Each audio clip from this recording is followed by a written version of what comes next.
G'day Doggies fans. Before we get into the video or the podcast, check out our competition sponsor, Footy Head. It's footyhead.com.au. They've got a bunch of special limited edition Vegas shirts where all teams are represented. Go to their website, check out all their different awesome shirts from small through to 5XL. Check out footyhead.com.au. Now it's time to enjoy the podcast. Check it out. Let's go.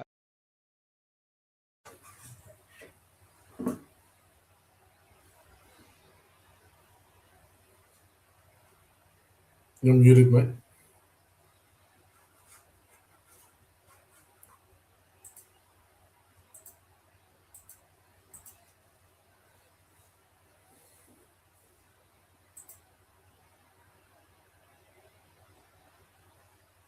I think you're muted, Michael.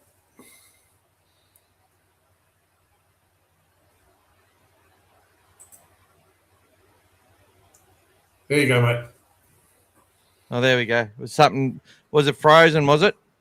Yep, all good, mate. Just muted. Oh, that's no good. G'day, Jamie. How are you, buddy? Good to see you here, matey. We'll wait for a few people to jump on. We're going live to a bunch of places tonight. Hey, Jamie. So hopefully that's working.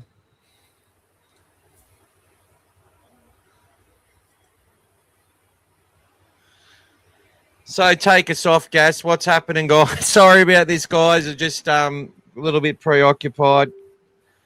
What's happening, Shoei, mate? He's calling from the ICU unit at Canterbury-Bankstown Hospital. Hope you're okay, mate. I hope you're working there, buddy. I hope you're at work there, mate. I hope you're not in there for no bad reason, but feel free to let us know. We're trying to go live on Instagram for the first time. Let us know if it's actually working. I'm not sure if it is. I tried to click the go live button, but it was frozen. So there you go. But anyway. Welcome, James. All good fun. I'll try again next week if it doesn't work. But we've got a fair bit to talk about tonight, people. Yeah, I'm going well. Thanks, Jamie. I was in Ipswich last week, driving around, all around the joint. It was good. So, look, we've got a great competition on this month. For the next 4 weeks, we'll be going hard on this competition to name Serrato's best 17 or the 17 players that he's going to nominate. We've made it easier. Gas come up with a great idea today to use an actual form so more people could do it, no matter what, which is fantastic. Whole bunch of ways that we can get your entry, but that is the preferred way. All you got to do is go to the website. It'll take you straight to the page, and it says click here to enter. You click there, put your team in, like all the stuff. The Dogfather page on Facebook, Footy Head on Facebook or Instagram, and your entry is in. 3 people will win their choice of shirt from Footy Head, and all entrants will actually go into a draw to win some Dogfather merch if they don't get the right nomination of the team and don't win the prize, for example. So second chance draw as well, which is great. G'day, Bulldog Mike. How are you? G'day, Bulldog So Gas, you're managing the chats there on the side. Beautiful. Yeah. All right, so what we'll play along the bottom, guys, here is just some of the entry details stuff, but it has changed a little bit. We've got 15 people on. We'll try to get a few more on before we get into what we're going to talk about. Obviously, we're going to keep pushing the competition, Footy Head. They'll also be creating some Dogfather shirts, which I've just sent off a few design ideas, and I can't wait to see them, actually. I think they'll be fantastic as well. But next week I should be in my Footy Head shirt in Viva Los Belmore. Gas will probably get his the week after. So we'll be looking forward to it. So what's been happening, Gas? Tell me, what's been going on this week with the Bulldogs? What have you noticed so far? Oh, mate, it's getting closer, mate. We're under 50 days now. We'll be at 46 tonight, so it's coming around very, very fast. It's exciting times. The boys are back at training. They suffered through the heat on Saturday, but they braved it as well. Hopefully, no one knocked themselves out. But it's all getting ready for a great start to the year. So it feels like it's a build up to a grand final. To be honest, it's a really exciting sort of this Vegas build up, more than I think any other season we've ever sort of looked forward to.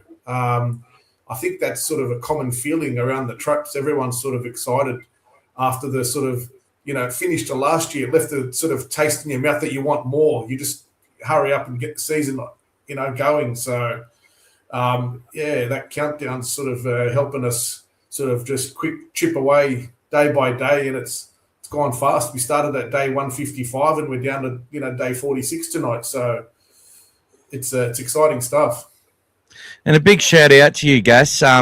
Every day, Gas has been going and doing some Bulldogs history to align with the days to go a number, whether it's that Bulldogs player, a score, an amount of tries a Bulldogs scored, the day, the match, what happened on that match 49, for example. We're up to day 47, so match 47, all that sort of stuff. Information on the player, so player number 47. It's taken quite a bit of work, and Gas has just done it and punched it out every single day. So thanks heaps for that, mate. And more people have been engaging with that information, but it's all there on the groups and the pages.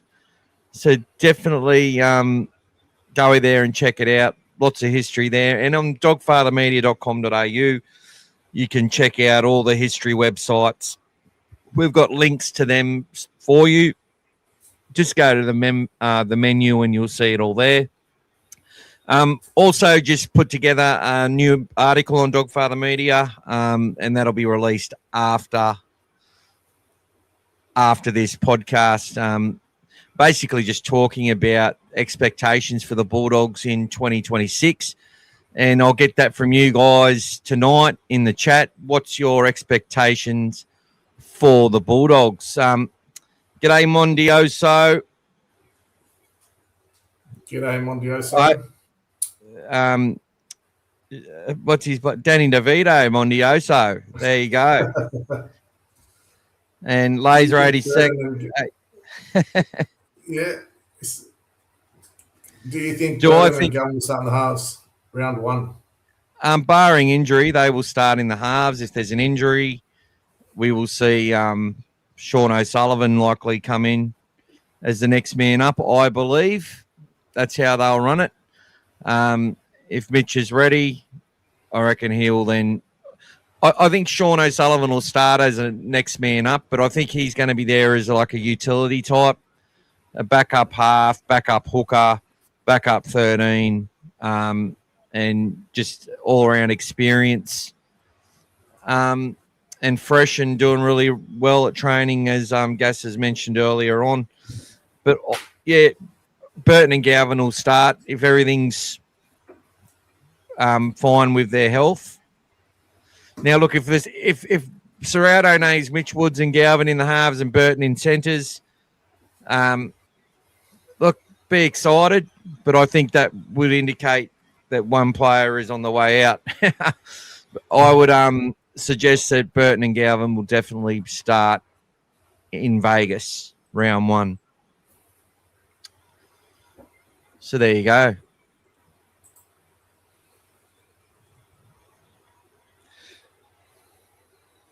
Anyone hearing any background noise? A couple of new people on tonight, which is great to see. Billy Bob Home Planet. Yeah, nice comment, Billy. Thank you for that. We won't give Billy much more attention than that, shall we, Gas? That's good enough, mate.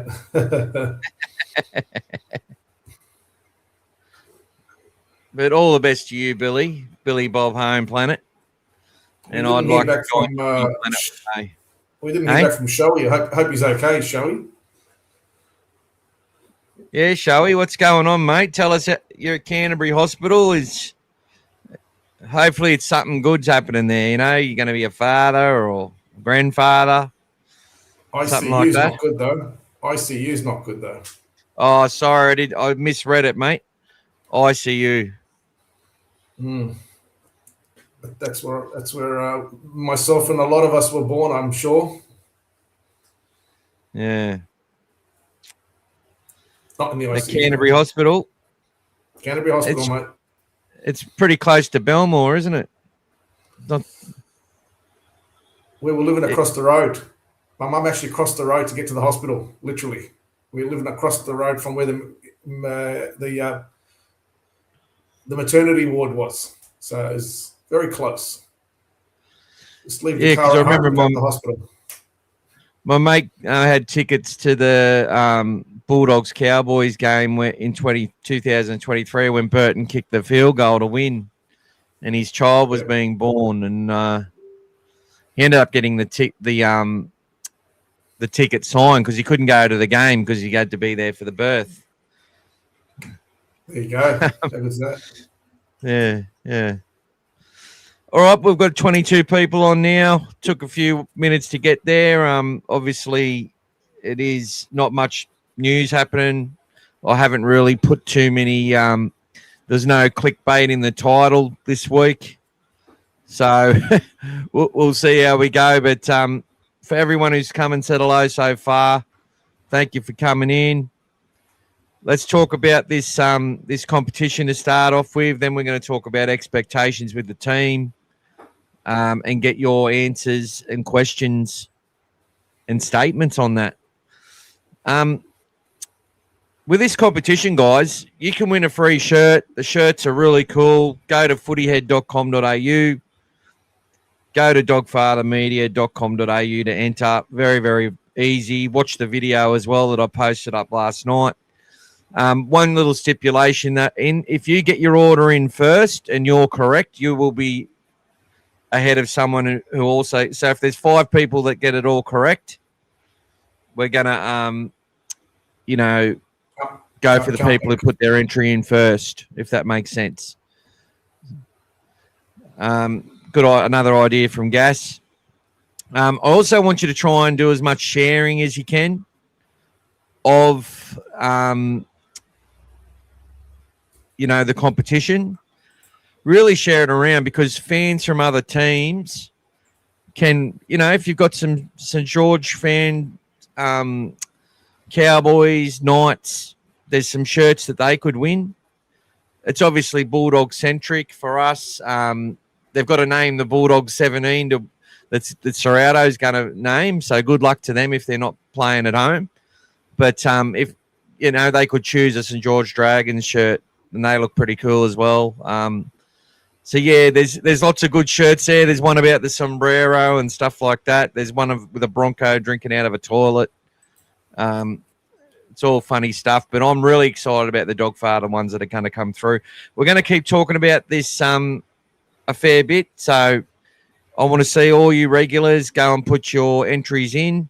And look, if you enter and you win and you don't want the prize, you can pass the prize on as well. Because I've actually had that happen before. So good to see you, Joel. Welcome. Good to see you, mate. You're watching from Facebook, I can see. Welcome, Joel. So make sure you all go on to footyheads.com, guys. So Timmy's just sent me a message.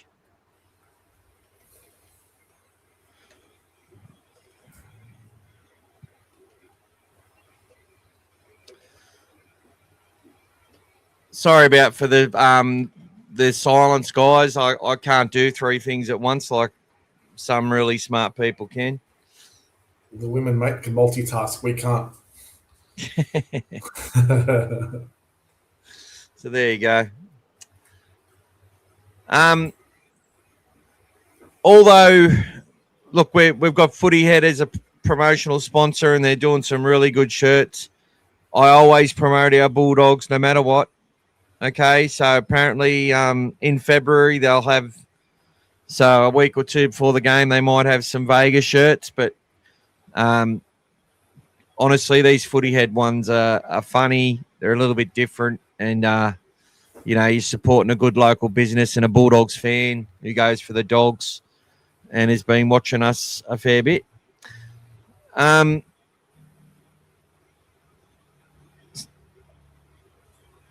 Can anyone let me know? So, Joel, you reckon we're going to finish top 2 this year?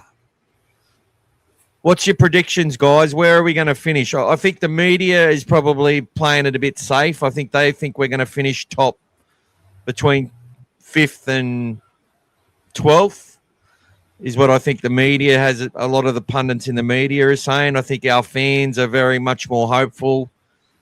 I think people are thinking, anywhere from 7th to 3rd would be a good Bulldogs fans' opinion. Joel's gone all out. He reckons we're finishing just behind the minor premiership this year. And but I want to hear your thoughts. Let us know, guys. Who's going to be winning? Well, how are the Bulldogs going to finish? Where are they going to end up this year? Now, as I said, I've got an article on Dogfather Media. It's going to come out. If you go there now, you can read it. I'm going to share it on all the groups later on. And it just talks about where the Bulldogs are now at, because I think the big thing that for me is that we're no longer the hunter, we're the hunted. So Gas knows what I mean by that. We're a team that's out there. We've got some dominance over some sides over some recent times. And I think they're going to be coming for us. They're going to be really difficult to win a lot of those matches. I thought we had to play hard to win most of those games last year, and it'll be even harder this year. But we need to embrace that challenge, and we get to play Melbourne twice. We get to focus hard on, beating Melbourne once or twice, beating that Panthers side at full strength. There's some of the boxes we really need to tick. And to get a win over the Broncos will be important. It'll be important to win a couple of games in Queensland this year, I believe. I think that's going to be really imperative to our season. 4 games in Queensland. I think we need to win at least 2 of those matches. Yeah. Welcome, Timmy. Good to see you on the podcast tonight, my friend. Hey, Timmy. Hope you're not working too hard, mate. He's now on Tuesday mornings, he just told me, so he'll be able to come on great. as a special guest, Awesome. Whenever we can fit him on. I love having the special guests on. It just becomes it's always a little bit more complex. So having 2 people is wonderful. But we'll definitely have a threesome or a foursome as the season goes on. What's Joel's telling us now? We're a lot fitter team. Oh, you have a go now. I've been talking a lot. We're a lot fitter team than the rest, I reckon. And Leo Thompson is the big fish that will get us there. So it's going to be a big challenge, Joel. And Michael's just alluded to it now, but I think if you remember, even when the season just finished, I think Michael was even saying back then he doesn't even feel like we may even make the top 4. I'm not sure if he's changed his mind on that now as we're getting closer and things are changing. But like you said, now we're the hunted. We're not sort of the team that's just flying under the radar and surprising everyone. One thing that I think will still hold us in good stead is going to be our defence. That's the key. I still think we're going to have a very strong defence. The only thing is how well can we improve our attack, and how much in the off-season is Lockie Galvin going to become sort of more of the, how much of those keys is he going to take for the team and start to really run the show for the season. Now that the guys have been doing all these reps. The other big thing that I think is going to be playing in our favour, which I think might change Michael's mind about not finishing in the top 4, are Someone like Stephen Critter, who played on one leg effectively last year and is firing this year. At the moment, the same thing is for Carraz. I think Gus identified him as having one of the best off seasons from any player. So all of these little things, they're our best players. They're Origin players. If they're firing and you've already got Australian representative, Preston and everyone else, and now Leo, I think that's going to give us a real big boost into the season. And if we do get off to a good start, obviously, hopefully get the job done in the Vegas, grand final there, and then, get through, 5 out of the first 7 games, etc., and give ourselves a good footing moving forward. I think we'll be really shaping to cement our place in the top 4. If you cop a few injuries, if things happen, things don't gel, and you have to make a few changes, and you're sort of 3 and 7, then you're sort of chasing yourself just to be in that top 8. So, let's see how we go. But so far, it's all good so far. Yep. Timmy agrees on Leo Thompson is going to be huge for us, especially during the Origin period.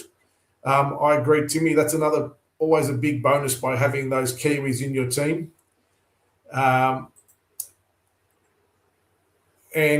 you want to go through that one if you want, mate?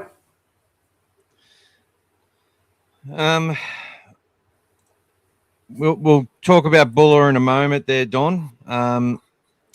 But James is sort of back to Mondioso. You had it there good for me. Yeah. So look, dropping back to 7th or 6th, I think it's possible. I just think it's a much tougher season. I think we can improve and play better. I just think the competition's really the cap's working well on paper. The depth of teams seems to be more even. And I think there's a lot of young players that were sort of behind the 8 ball going back to 2020, 21. But now these players that have emerged over the last 3 or 4, probably since 23, 24, just seem to be a bit more a step above. I'm seeing more of them come into the side. They seem to be fitter, and I think that COVID period for those youngsters really set the competition back a little bit. Gus has talked about that a bit as well. Even if I go and look at the Australian schoolboy side going back to 2020, 21, not many of those players have kicked on. Some have, but some have taken a real while to get through, whereas we're seeing a lot more hype coming from the ones that have been a bit closer to us. And I just think it's making the competition a lot closer, and teams they are trying to become development clubs in the way they go.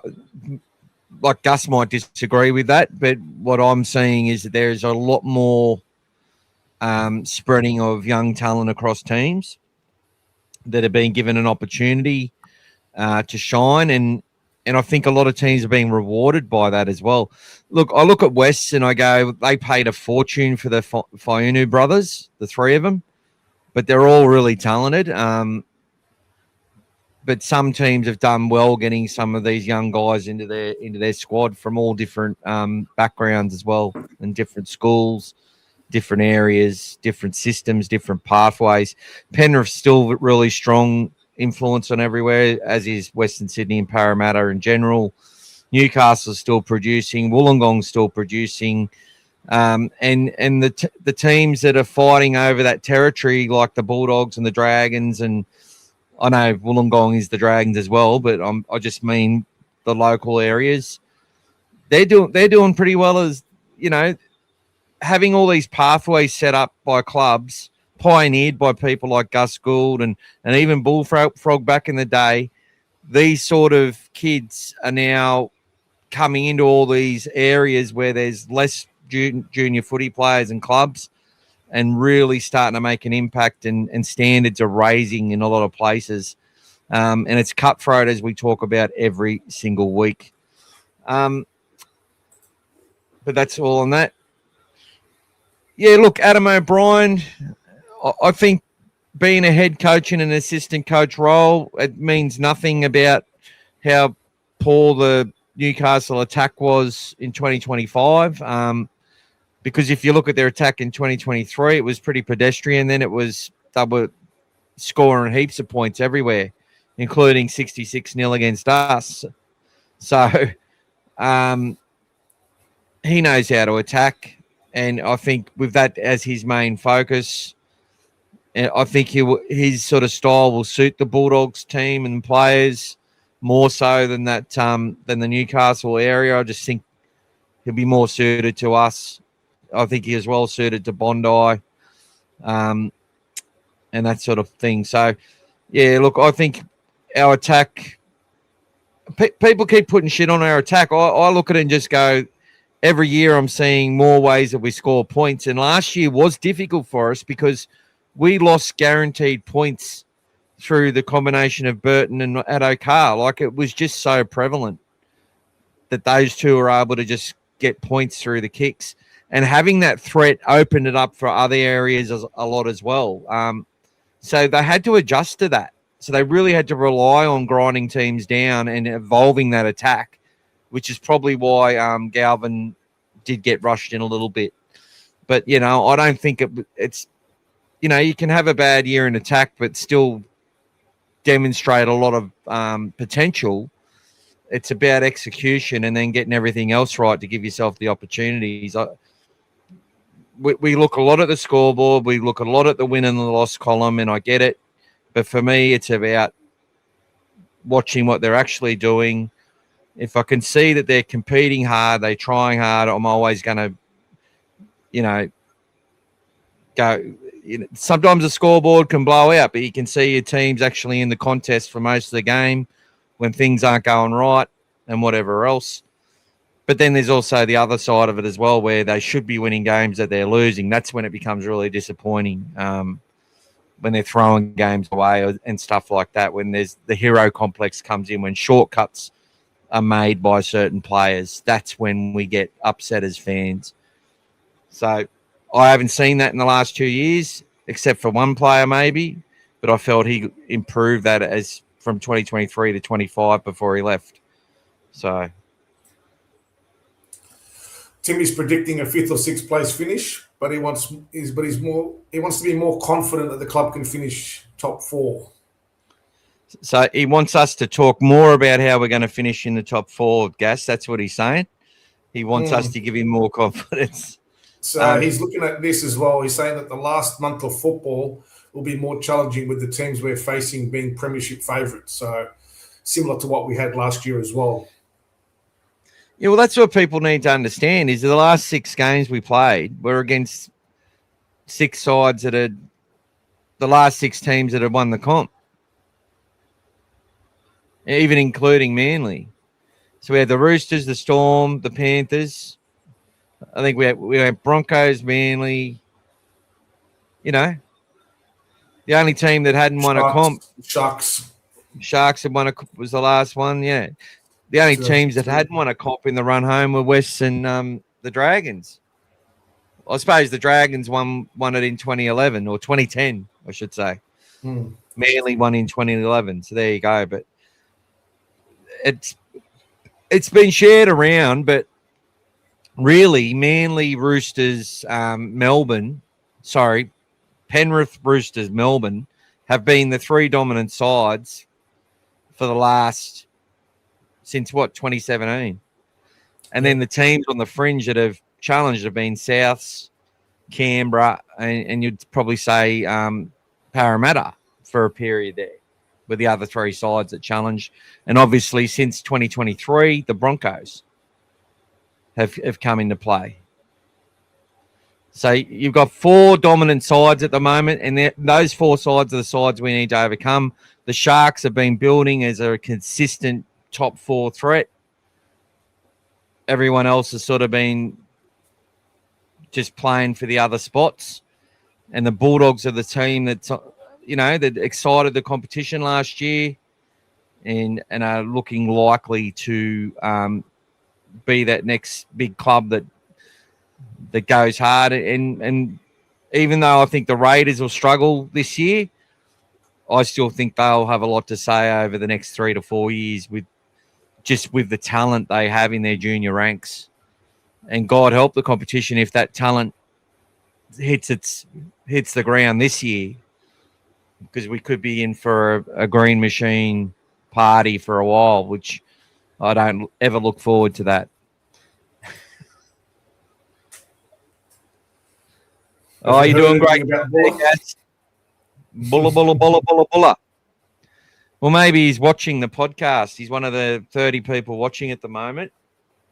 I'm sure he is. Him and the whole West Tigers are watching the All Things Bulldogs, I'm sure. And as they would, they'd learn more about their own team if they did.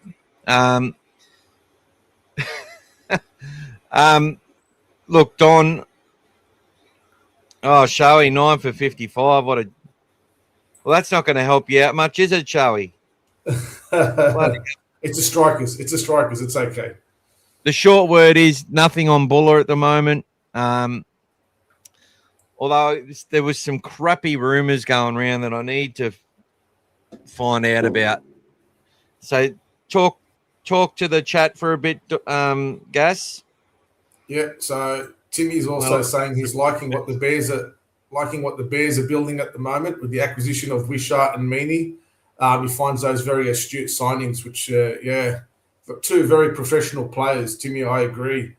Coming from a very good system, will help that team to no end. And they got now a workhorse in Josh Curran as well. So their team is really starting to take some good shape. Similar to what pretty much the Dolphins did a few years ago. They sort of came in with a pretty good team, and Bennett was good at getting some solid players there. So Meninga's doing the same thing. It's looking good so far. Am I still there? Is everything okay? Yeah, you're all good, mate. Timmy's saying we need to win that game against the Storm early in the season. Treating it like a top four competition points win during Origin, and then we face the Roosters and the Storm away in the later part of the season.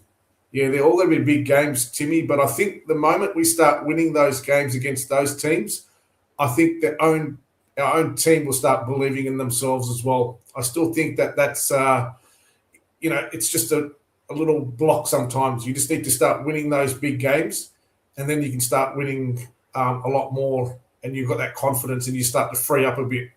Although last year we did, very well at winning the games we were supposed to win, barring, one or two here and there, like the Tigers, etc. But every other game that we were supposed to win, we actually did get the job done, especially at the start of the year when we had that soft draw.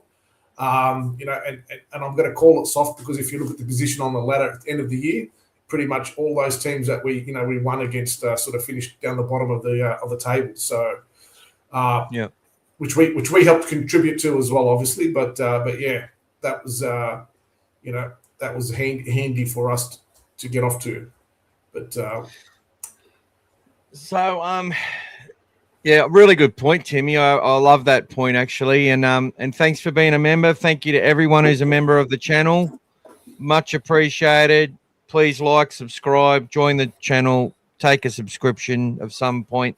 Really helps to share it into more people, to give more people opportunity. I've gone to the next level, so obviously, all your funding just helps pay for the costs in running the channel and having our community be able to do this in such a way where you can see everyone's chats and all that sort of stuff and have some nice, pretty images and just get to see mine and Gas's beautiful face every week with my beautiful filters that I have on the screen right now. Don't be afraid, guys, to jump on and subscribe as well on the YouTube and on all the other channels. It doesn't cost much at all. Under $2 for a month to start off with is amazing value. Like Michael's always innovating and coming up with these amazing things to just keep you all involved. He doesn't do it for himself. He does it for you, the fans. And he treats it like it's a passion. It's something that we do for the love of it. So all these little things do cost money, unfortunately. So anytime you can support us and jump on there and get Michael something to to just help him continue to grow what we're doing here. And I think now that we've got a website, and a big shout out to Jamie Teasdale, and our newest member Jack Barber has got a beautiful comment. We're about to put on in a moment. One thing I want to say is that we want to get huge support behind the Dogfather page on Facebook. It's really starting to grow. It was about 700 people because I wasn't doing much with it. I think in October. We're now up to 13. We've nearly doubled in size in only about 3 or 4 months. I want to get that up to like 50,000 people. So everyone on here, follow the Dogfather at Facebook. That would be really appreciative. A lot of everyone who loves the Bulldogs and puts out their content, absolutely brilliant. Love them all. But one thing I want to say is that we create our own content here for most of the time. We'll share everything that's out there from the club. We'll share positive stuff from other people, but we're creating our own stuff to talk about. And we will also, if you're willing to go out there and create an article or create something and you want to share it and have a crack at that, please let us know. Send it to us. We will put it on the site. Talking points about things, but always a supportive tone. Just remember, just because you don't understand a decision or a decision may appear wrong right now, doesn't mean it's always was the wrong decision. And that's what normally gets my goat up. I get pissed off all the time with stuff, right? But I look at it, I reflect on it, and I try and understand it. And by doing that, I've found, even though I felt that way, what I've found is that I've been able to change my lens on it and actually learn a lot from it. And even in the way I watch the game of football on the television, as opposed to when I watch games live, it's quite interesting what we can see now. So there's lots about rugby league, the game we love. It's a simple game for some. It's a complex game for others. And it's the same with supporting. We've got a great community here, and I've loved every bit of it so far. Let's go to who are we going to next? Jack Barber. We're going to finish off with this one first. All right, buddy. So Mondioso thinks that this year's a little bit even tighter than last year. A lot of teams look on the up. So if the Bulldogs do finish outside the top 4, it'll only be by a loss or 2, in his opinion. Yeah. I think really good comment, mate. And it's great to have you on the podcast again. And please come back next week and providing really good insight.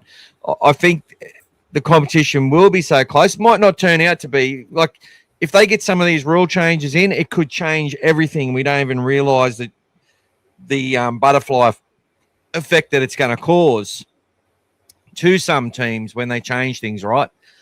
So, but as it appears right now,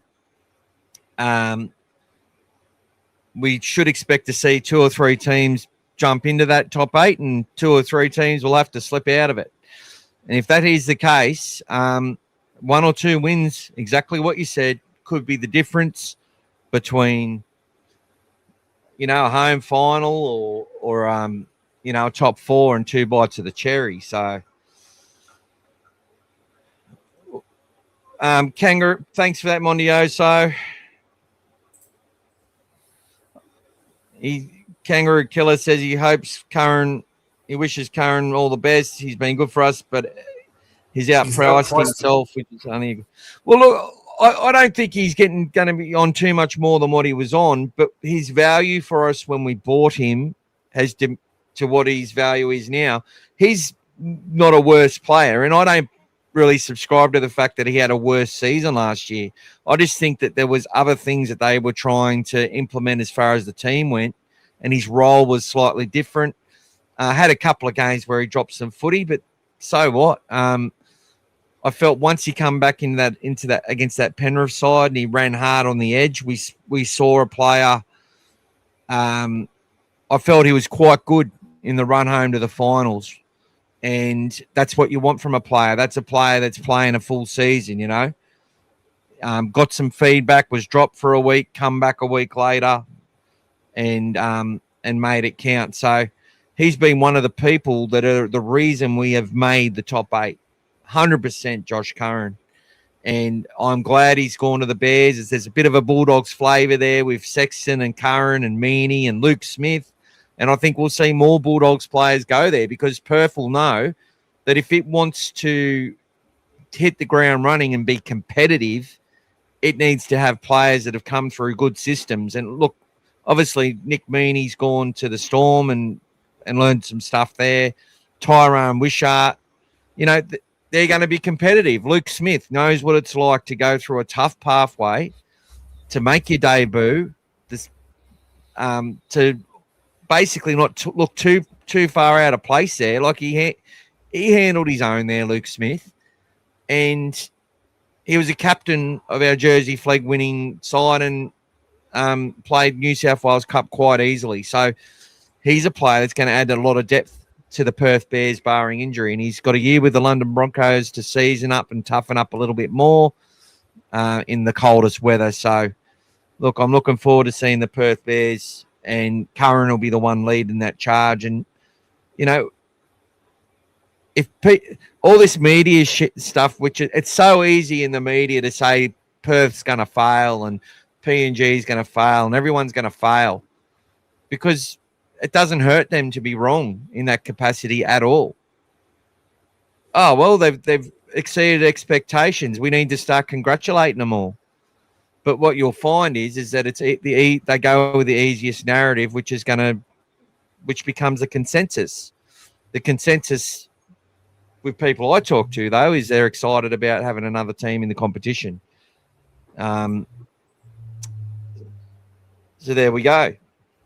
Jack Barber, our newest member, subscribing to the channel. Thank you so much, Jack. He says there's a great article on Galvin. Way too much criticism against the young kid. Media just want the Bulldogs eyeballs. That's it. They want all the eyeballs from the Bulldogs fans, from the people that hate the Bulldogs, people that hate Galvin, and not surprisingly, didn't get too many views because I had a headline that wasn't too controversial. And if I change the headline to Galvin's not a halfback, even though everybody's already said that a million times, 100,000 people would have read it, or read the headline anyway, and put a comment on it without reading it, which a lot of people would like to do. But that's what it's like. That's the world we're in. What's happening now, Gas? Jack's also joined the Dogfather Facebook. Head and shoulders better than NRL 180. NRL 180. There you go. Well, go back to Jack. Thank you for following, mate. And make sure you join this competition. Go to dogfathermedia.com.au. Put your entry in. Also like footyhead.com.au. We'll just keep giving it a plug as much as we can. Bulldogs fans out there that have businesses or anything like that, get in touch with us. We can always work out a deal together because I've got the space and the ability to do it. And it does help. Had the Cupcake Parlour on there as a major sponsor for a long time, and they've got a couple of jobs out of it as well. So, look, very easy. It can only help. Guys. What's that? If you see the Dogfather Media, you click on it, and the straight too in. Bright. It's too bright. Yeah, you click on the Dogfather Media and straight in, guys. You go into the website Dogfather Media. You click, and then you're straight in there, and you can enter the competition there as well. So you'll be able to see it. You'll be able to see it once you get in. Very easy to do, guys. Jump on there and put your best 17 in. Support the Dogfather Media. Support the Footy Heads, and they're giving away some great shirts for those who missed the start. Some really limited edition, Vegas shirts that they've created. Some unique ones. And yeah, it'll be a good competition. So the ones that are first in are the ones that, if there's anyone that's the same, like Michael said, if there's a few people that finish with the same 17. The first person that put that team in will be the victor. And there's 3 winners. So jump on there, support Dogfather, support Footy Heads. And go onto their website as well and like their Instagram and make sure that you're having a look at the other stuff they've got on there. So it's really good.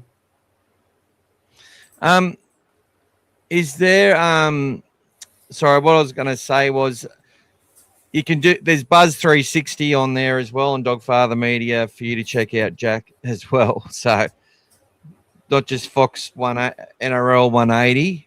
There's that as well. So Kangaroo Killer still talking about Curran there. He'll be saying anywhere you put him in the forward pack, he'll do a great job for you. And we saw that last year as well, Kangaroo Killer. So, he played games at front row. He played 80 minutes at times. I mean, he was extremely versatile. He's got a lot of speed for a forward, and he just puts in effort all the time, every time he's out there. And he's always hunting for a try as well. He's sort of not afraid to go looking for it. So, I'll tell you something. Most of the entries so far have been the same, which is great. But that's also a positive thing to talk about the Bulldogs, guys, because the very fact that you can pick a best. We know we've got all this youth. We know we've got all these players that we really like. But you've got to pick Leo Thompson and Max King as your starting front rowers if they're fit. Like, you just got to pick them. No one else gets a look in, right? You got to put Satelli Tupanura in the team. 99% of people are going to put Harry Hayes in the side and Kurt Mann. I think that every backline I've seen has been identical, except for a couple of people who have put Critter at fullback and Burton into centre and that sort of stuff. But for me, that just shows how far we've come as a club, that we've got these really defined players in our side that the fans know are good enough and believe in or are almost there, and have also got a huge opinion of the players coming through, but can't just know they're not going to be put into that team yet. If the performances aren't there with that standard side, though, that most people are going to pick, we know we've got some kids that are going to come in and change things around a little bit and add some energy. But I'm pretty excited about the players there that are starting. So that's just another angle from it as well. And thank you to everyone who's entered so far. Let's get as many entries as we can. And look, we want to see the Dogfather page go up in massive amounts. And we also want to see Footy Head do well out of this as well. Get a few sales and get a few followers, because they're also very open to different design. He's open to different designs, so you can sit there and say, "What about this as an idea?" And it could turn into a shirt. So, really, really good bloke, and great to have him on board with All Things Bulldogs and Dogfather Media. Who else is up to talk now? Kangaroo Killer also liked your article on Galvin, and he's looking forward to seeing the competition in the next few years, especially the comparison on JT that you spoke about, developing into a 7 whilst playing NRL. And he's currently sitting in hospital with his little girl who was born yesterday. So, congratulations, champion. Oh, sorry to say, some people don't like champion, I've heard. There you go. So I've given Gaz full access to the studio, and we've got the next radio disc jockey right here. I'll have to start paying him soon. As much as I can. Yeah, our side does pick itself, brother. It does. So who else has we got on there? Let's keep Kangaroo going. So he's got here. How is Hayward training? He's really keen to see him this year. He thinks his work ethic will put him in good stead to lock in that 9 jersey long term. What's your thoughts on that? And actually, Kangaroo, if you want to send me, if you enter that competition on that page and put your email address in there or your home address, you don't have to, but you can send it to me securely. I've actually got something I can send you for the little kid. But anyway, they won't fit into it for probably 3 years, but that's all right.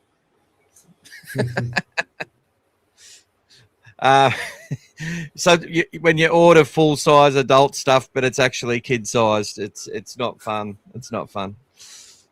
All right, let's go to Heinzie. Good to see you, Heinzie. So with Josh Curran leaving for the Bears at the end of 26, who replaces him? I'll take this one. He will be replaced internally. So, and his position that they're replacing. So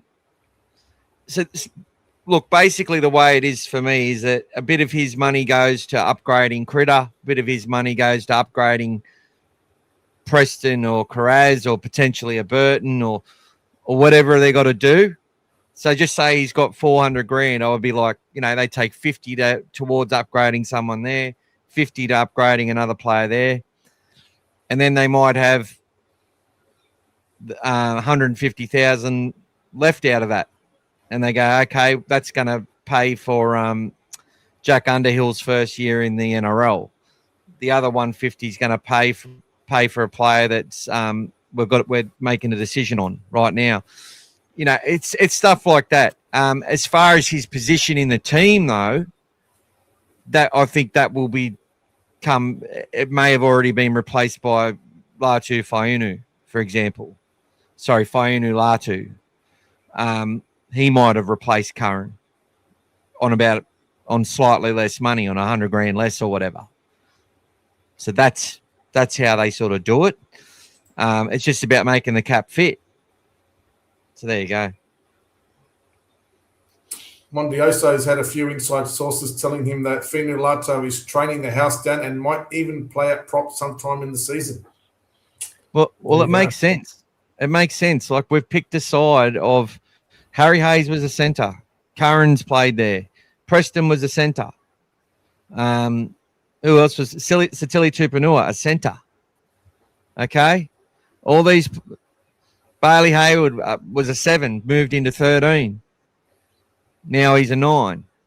So all these players were centres. We're backs, fast people with speed, with good, who are used to playing 80 minutes. See, this is where, I've actually got an article ready to go on this about Serrauto, but I sort of held off because I wrote it around semi-final time, and I just felt it was too much to do it. I'll probably release it before the season starts, put a bit more pressure on myself as a fan with my expectations. But really, one of the good fans of the show and the great people out there supporting the Bulldogs with his own content and sharing the right content is Macca on X. Make sure you go follow him all the time. He's been a bit quiet, really struggling while waiting for the season to start. He loves the Bulldogs. And he, he talked about it as well. He actually alluded to it first. And it's the way that Serrauto has players playing in different positions. He's had people with mindsets of playing 80 minutes, not having a break. So if you're coming through as a centre in all the junior games, you're playing 80 minutes. So by the time you get to the NRL, if you're tall enough and you're packing weight on, you've got that mentality that you're not going off, right? And that is so when you need people there to keep turning up and making repeat efforts to win a game of rugby league, you want people like that. And that's why you see the players like Harry Hayes and Josh Curran. He actually, we were both looking at some highlights. He sent me some. He goes, just watch Josh Curran on this play. He doesn't get involved. He barely makes it in for a fourth person on a tackle.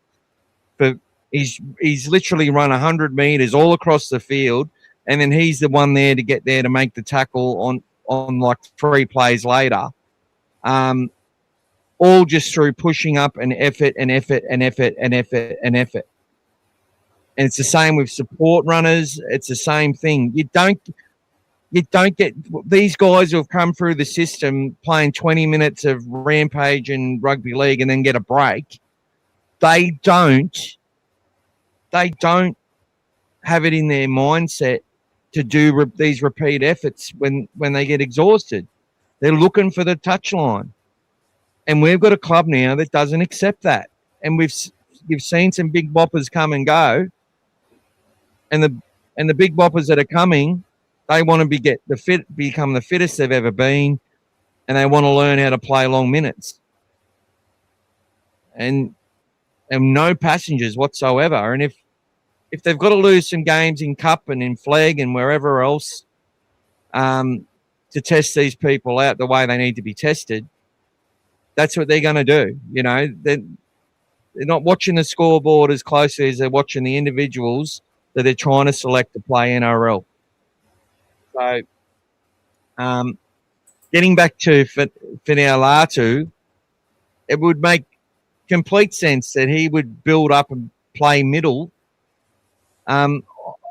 because he is a repeat effort player, and he's a player who goes again. There is a huge, I've talked about it a few times, where he runs, he knocks down the door, makes about 10 metres post contact, gets a late offload away. They make another 10, 15 minutes, quick play the ball from the person who got the offload, and he's the one taking the next hit up. So he did 2 hit ups in a row. That's just competitive, burning fire to play rugby league and compete and to win and to want to have your hands on the football, to want to dominate the game, to want to be the one there. And they look at players like that. That's what Payne Huss was like. That's what, you know, they're talking about this young Marcus Bye's son is a lot like that, has a really high level and motor. So he's another one to watch coming through. So, look, we could have a guy that Gus said he's playing NRL this year, so someone's got to drop out of that squad. You know what I mean? Now, everyone's just going to say, oh, it's Jamin Salmon. Well, I think you might find it'll happen quite easily. Someone will get injured, and then it'll be a case of, well, I'll get my chance when the next injury happens, whoever it is. Finau-Latu most likely to replace Curran when he leaves, or a Jack Todd? Well, let's talk about Jack Todd, Timmy. So really good segue for that. Gus talked about him. People were suggesting that Jack's had a lot of injuries and yada, yada, yada. I've seen similar comments. I remember comments were made about what was his bloody name? Oh, he ended up going to Chris Bartolo. And they gave him a 1-year extension because he just couldn't get on the field and stay there.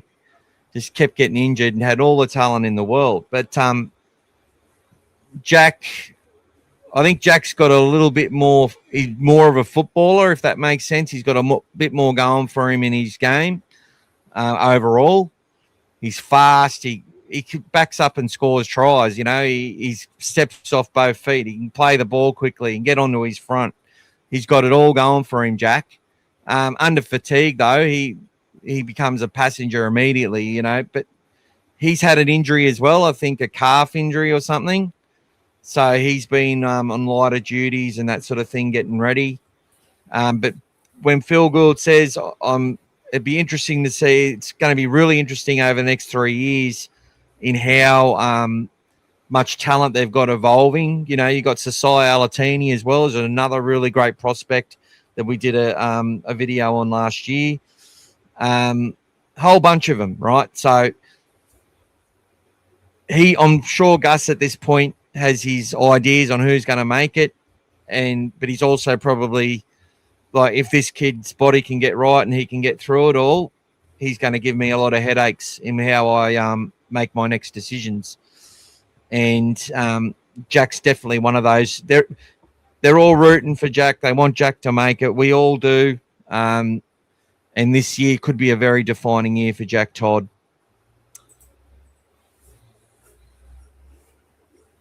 I thought Finau-Latu was a lock or back rower, kangaroo killer scene.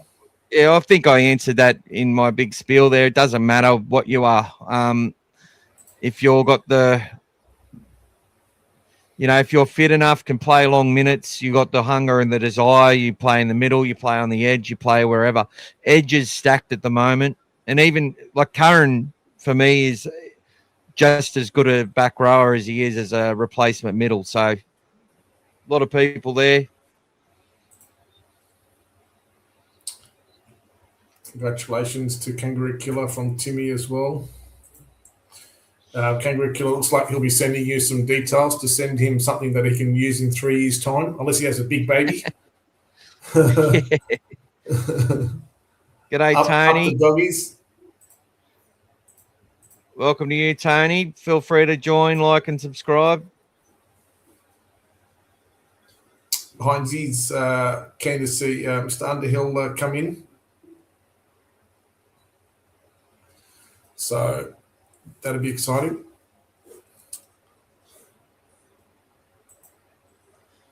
All right. My Instagram stream has just stopped. I didn't even know it was going. So there you go.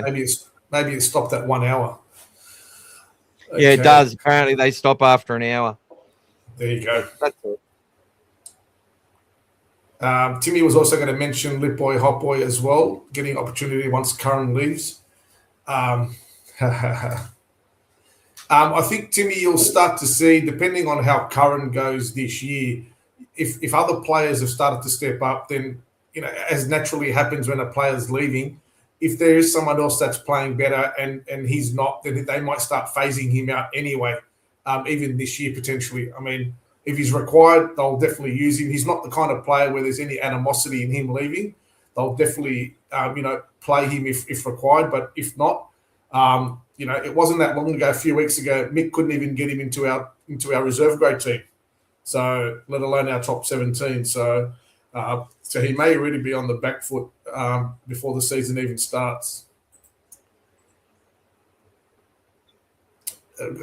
How are the boys going? Do you think the chance of going all the way to the grand final this year?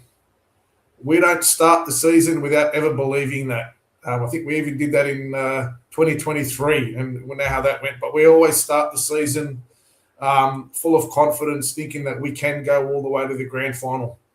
That's what gets us out of bed every day with a smile on our face and that excitement.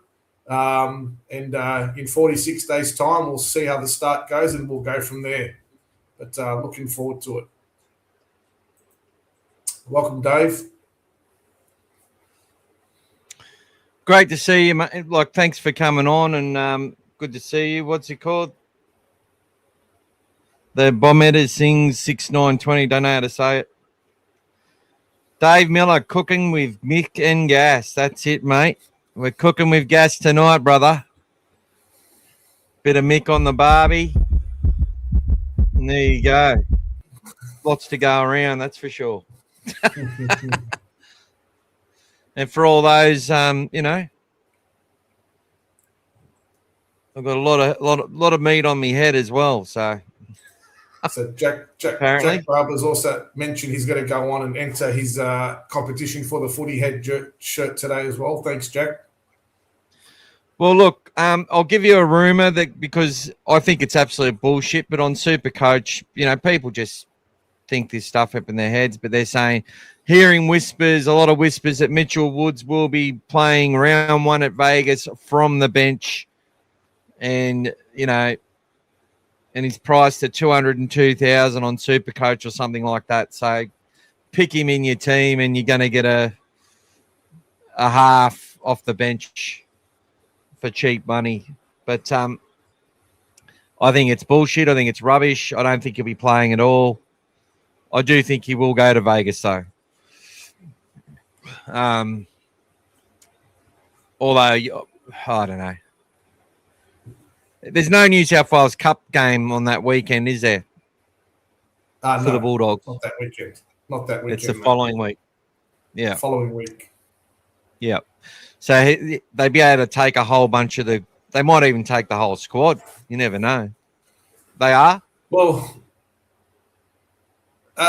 maybe not, because if they're playing the following week, some of those guys they want those guys to be ready for that game as well. So that's a long way to travel back and forth for them. That's playing the following week. So that's probably why. Yeah, he'd definitely be playing in the trials, buddy. You'll see Mitch Woods in the trials if that injury's healed up. And thanks again to Jamie Teasdale, who's given us a super chat, $5, and a really good shout out as well. They're always good shouts out from Jamie. I believe Bailey Hayward will surprise some people this year. Plus, I think he needs a big year. Really big statement there. And I think that we finish 5th at the lowest. Let's go, the Dogs. Beautiful support. I'll be doing a big feature article on Bailey Hayward. Don't you worry about that. I'll be hitting up his dad, Brad, to try and get me some.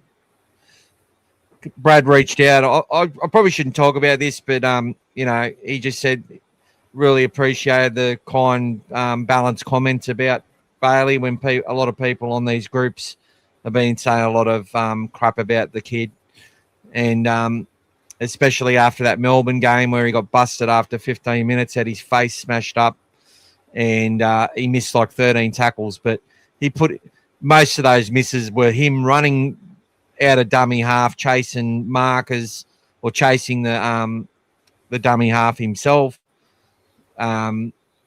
chasing out a dummy half to put pressure on kickers, all that sort of thing. He probably had 2 misses that, in a year or two, he won't make those misses, if that makes sense.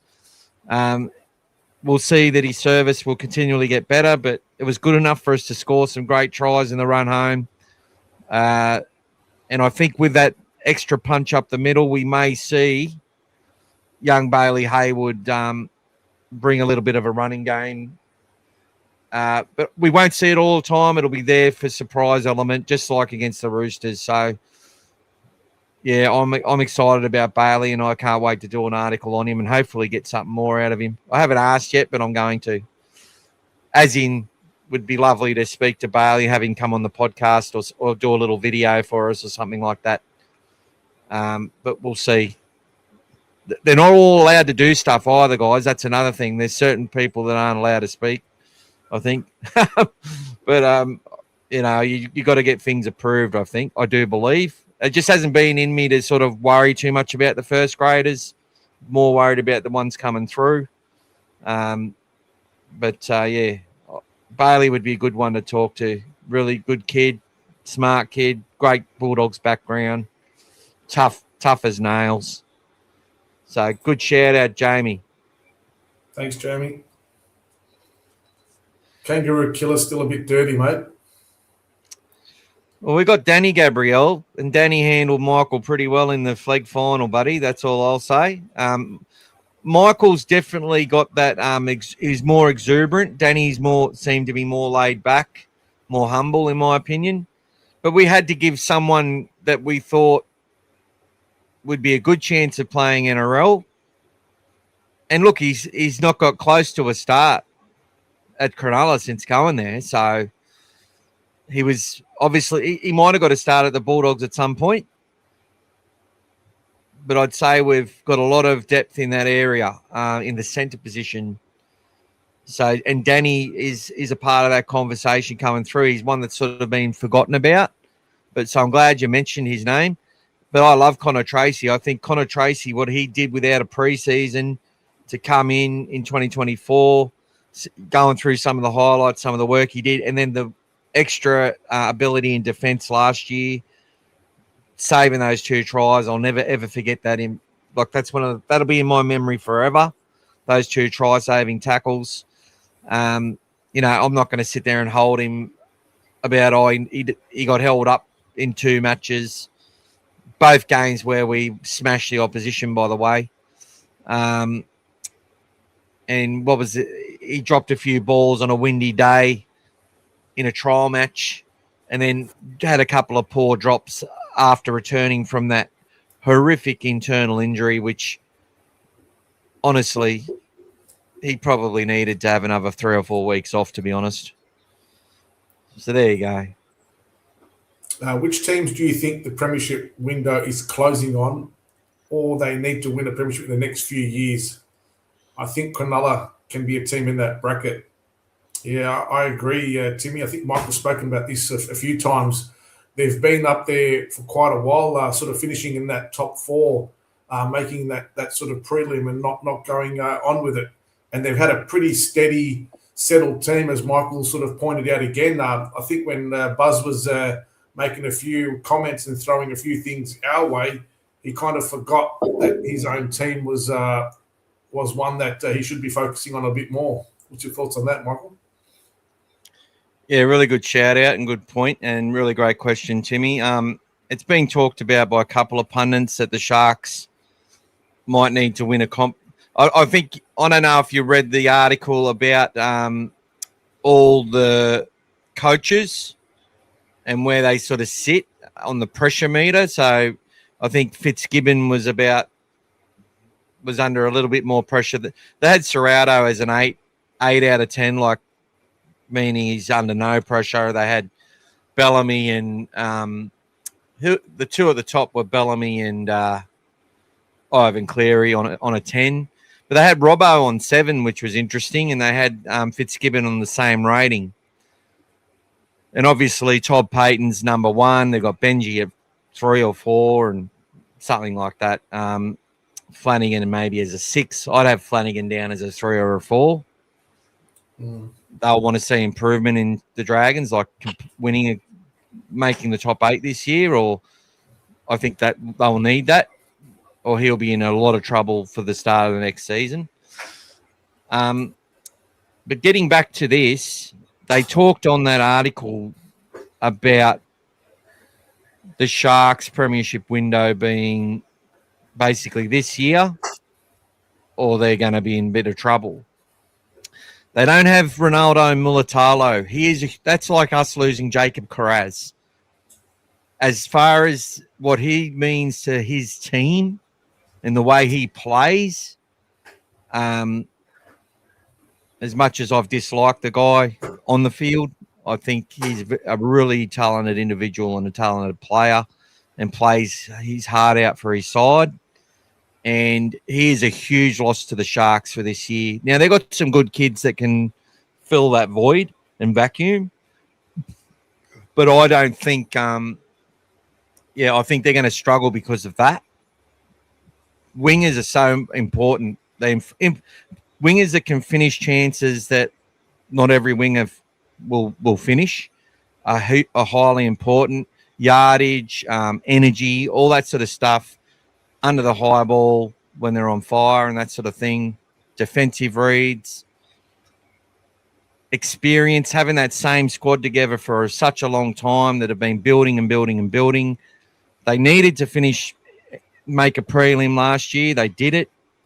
They're expected to be, they're actually 2nd or 3rd in betting to start the year last year. I think they could be one to drop out. Melbourne, I think it'd be forced into a bit of a mini rebuild. So no Pappenhausen. Peze's gone, the backup half. Hughes has struggled to stay on the field for long periods of time. Munster's sort of had a pretty good run the last couple of years after struggling a bit. He had a fair few injuries for a while that I think it was his groin he couldn't get right for quite a while. Been up a long time. Eli Katoa, losing him for a long part of their season will struggle. Obviously, the likes of the Josh Kings and the Trent Lieros and these sort of players coming through. And they've got some young guys on the bench which they've re-signed. Some big blokes that are will take those steps. Sean Blaw's walking around in clutches at the moment. So, look, you want to know what's going on in the NRL, you just got to ask the questions on All Things Bulldogs. We'll tell you what's happening. We're across it all. You'd think I don't work. But, look, have you heard anything of Seve? He used to play front row for us, and he went to the Roosters. Yeah, look, the Seve brothers, I think he's tried to get a transfer to the Cowboys, mate. And what happened... Yeah, the older one who played Origin, he didn't want to play rugby league anymore, and the younger one, they were just having some issues with I think there's some stuff going on. I don't know. It was just, yeah. But I can't say too much. But all I'll say is that the club needs to reward the players that are putting in 100% effort all the time and know they want to be rugby league players, know they want to be playing for Canterbury, and do everything they're supposed to do when they're supposed to do it. So yeah, look, really big talent, and if he ever puts his head down and gets it right, there's definitely a spot in the NRL for Seve. I can tell you that much with the talent that he had. Amir's saying that the Bulldogs off-season is renowned. Meaning our training. I think what Amir's probably referring to is how it's always looks amazing and everything's ripe and ready to go. Maybe because we're Bulldog supporters, we do get a lot of that content, so we do see a lot of good stuff. So we're always anticipating something exciting. Maybe that's what he's referring to. Kangaroo's just following up on the Gabriel. Is he still with us? He's asking. He likes Tracy. Can't believe people want him gone. And I think I've got another one here on that.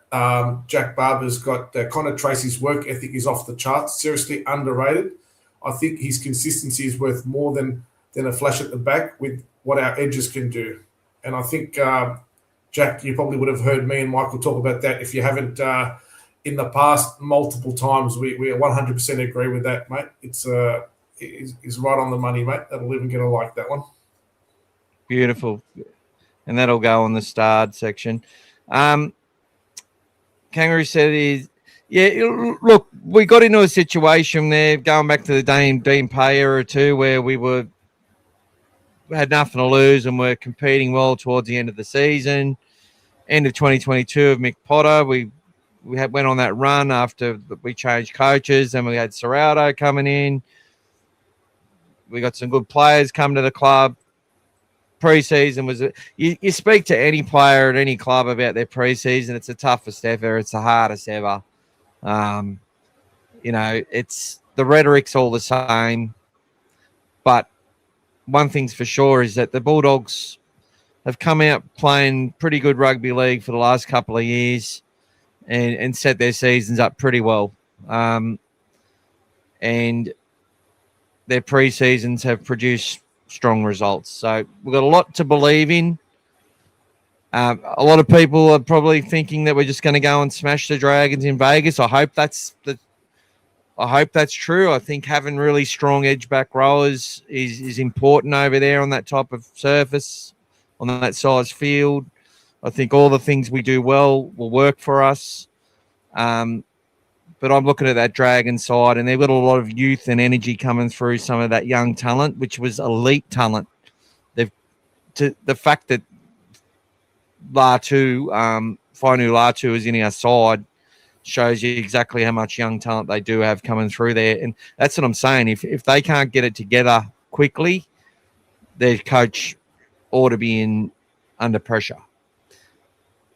But I will give a big shout out to Shane Flanagan, though. I've said a couple of nasty things about his peptides and stuff and whatever else. Just a bit of banter. But he actually went on a podcast like this with the really young Dragons, a new Dragons podcast. The kid running it's really seems to be really young. Not really good setup.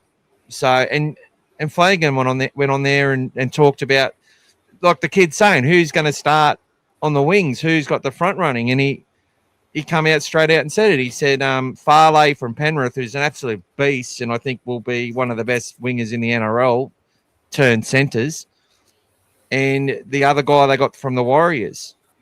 He said that those two guys are ahead of Christian Tuipulotu, who he said is a bit behind the eight ball with injury and stuff, and ahead of Tyrell Sloan and that sort of thing. Like, he just come out and said it. I think as far as saying that to a podcaster, speaking of fans, like that's, he deserves a lot of credit for that, Shane Flanagan, in my opinion. As much as I've wanted to smash him about a lot of stuff, I just think that's absolutely he must be a good person. You know what I mean? He has to be, no matter what you think of his coaching or his style or whatever he believes. At the end of the day, he must be a good person. Maybe so that's the time he had in the media might be coming through as well, when he was not allowed to coach, that sort of openness to the fans, etc., and being transparent. Maybe he started to come through a bit more on that. Timmy's saying that he believes Jesse Ramian is linked with the move to the Bears as well. Makes sense, Timmy. It's one that makes sense for the media, mate. And for this comment, welcome aboard. Little bit faster, but I've got a little comment myself for this one here as well.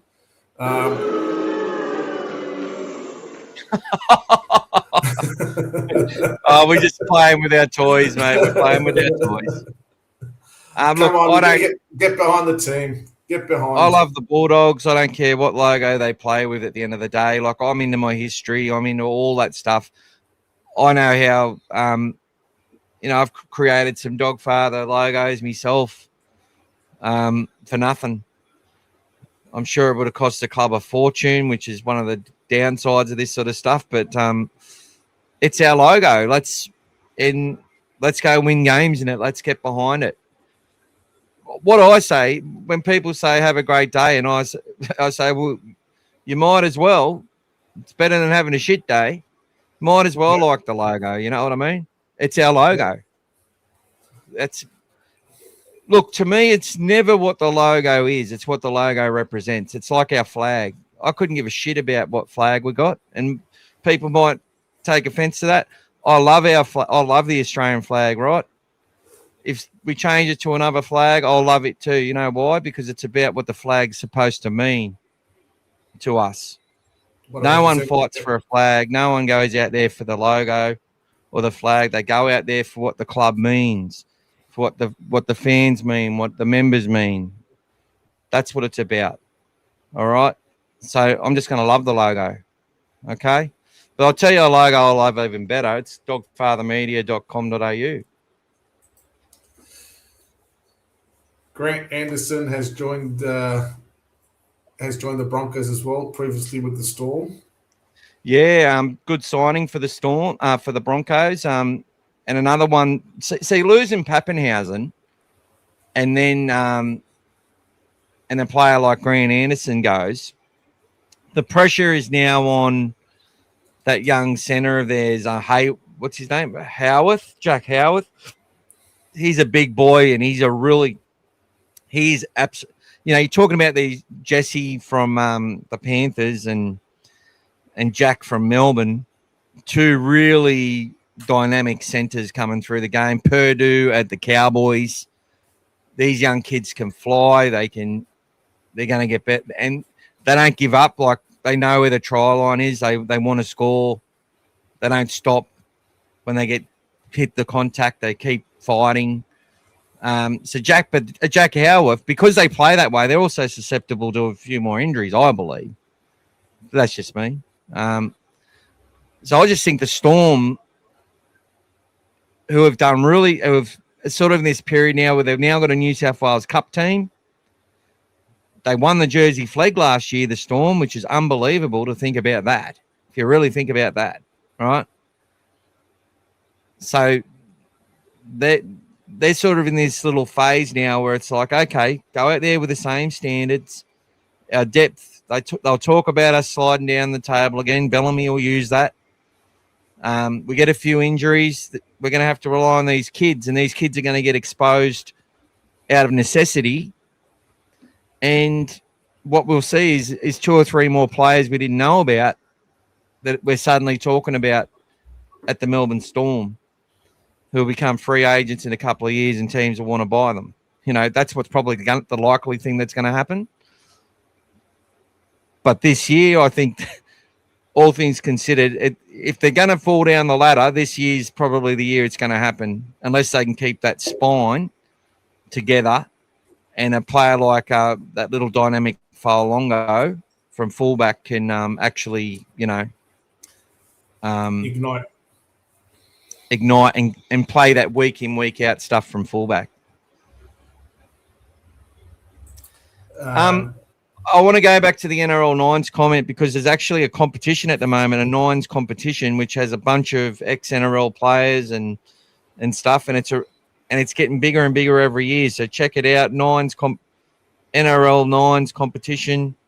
I think it's being played in Queensland, maybe at the Gold Coast or somewhere. Check it out if you love the Nines, and you'll find a few players in there that you'll remember. So there you go. G'day, Lucas. Thanks for being a member, Lucas. Timmy's loving the new logo, and James has got a comment about the logo. The logo doesn't win games. The Bulldog spirit does. The family club, that's it, mate. And he's loving the logo as well, Jack Barber, the more he sees it. Yeah, jump on board, mate. I'm in the same boat. I just got to go back here, buddy. Purdue is a halfback. Yeah, he's listed as a halfback in the Cowboys, mate. But I'm not going to tell you that he's a centre unless he's been playing the whole season at centre.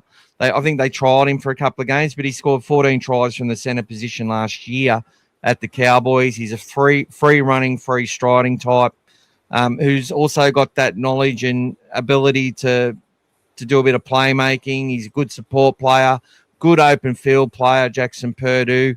And I think you'll find he'll eventually will play 6, and he'll be the 6, and Dearden will be the 7 at some point over the next couple of years, and that will evolve over time into a really good combination, I do believe. But yeah, he's playing as a centre at the moment, bit like a Matt Burton, except I'll tell you one thing: Jackson Purdue can't kick a ball like Matt Burton. I don't think many can. I think if Woods can get his body right, he'll play a little bit like Mitchell Pearce in the NRL. Yeah, not a bad comment, brother, because he has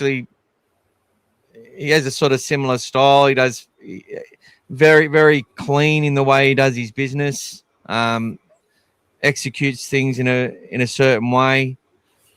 But he's got all the looks of a halfback. But I think that Mitchell Woods' best attribute is the thing that they're probably going to talk about the least, and that's how he runs the football. But I think the other thing about Mitchell Woods is that when I've seen him get injected into teams, they seem to lift. Their confidence goes up, and I think it's not just because of what's been talked about. I just think it's what he brings somehow. So he's obviously got something really special going on down there, like in his head, in his aura, all that sort of stuff, if you want to get into that. He's got a strong Bulldog spirit, which is what Jamie Teasdale was just talking about. It's not the logo, it's the spirit behind it. And that's the same with Australia. It's the spirit of Australia and what we are. It's the spirit of the Bulldogs and who we are and what we are. Doesn't really matter. If you listen to Gus on his 6 tackles, he was talking to Marco Mealy on one of those podcasts he does. He was talking about the team of 2004, and it was exactly what Marco Mealy was talking about. It's that whole spirit. The guys did everything together. They just bonded. It was just a great camaraderie, and they're still doing it now. I think he mentioned even, the boys are organising lunches and dinners still together. It's just something that is unbreakable. But the Bulldogs had that back then. They were all as one, that big spirit. And I think it's been for me like the whole time since the Berries have been around, and even locked in when Peter Moore, Bullfrog, was there in the 80s, and when they were doing so well, it was this, that family club is the family club for a reason. It is something about the Bulldogs and the spirit that sort of backs against the wall type of team. It's the community, that whole spirit, the multicultural, everything about it is that spirit. And if you go to a Bulldogs game, it's all walks of life at the game. It's amazing atmosphere, and it's a lot of fun. So yeah, obviously get on board and have a look. It's really exciting times, and so many young blokes, so many old people, everyone going to the games now. It's record crowds, biggest crowd numbers we've ever had last year, 2025. So in our 90th year, that's amazing stuff. Yep, very much so, brother. I don't know what that means.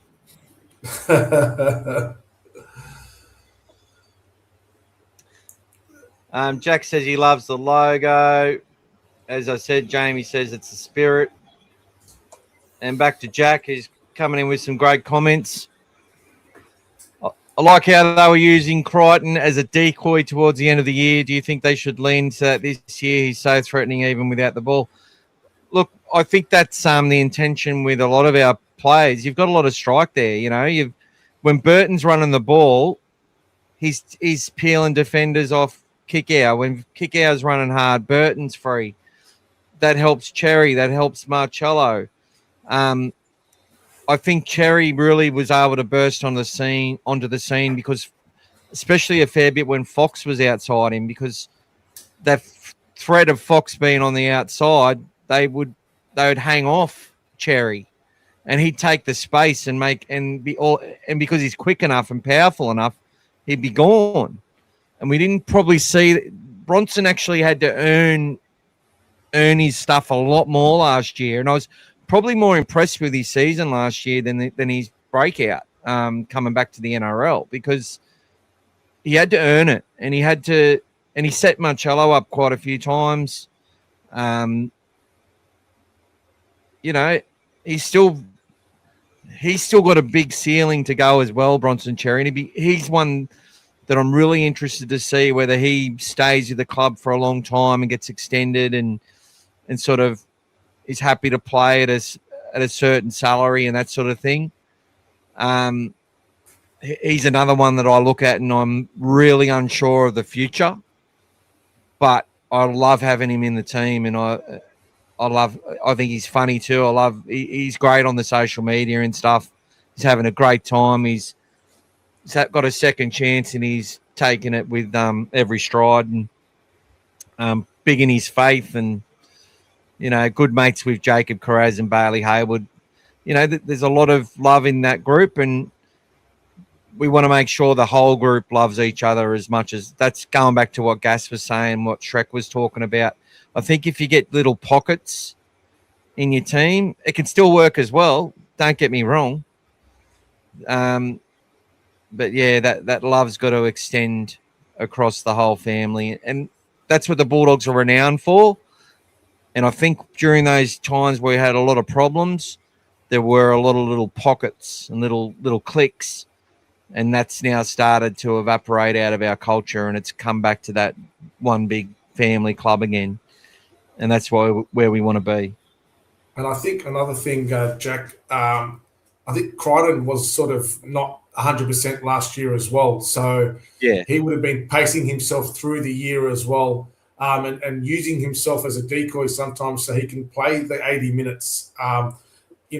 It wasn't very often that he was able to exert himself like he did against Canberra.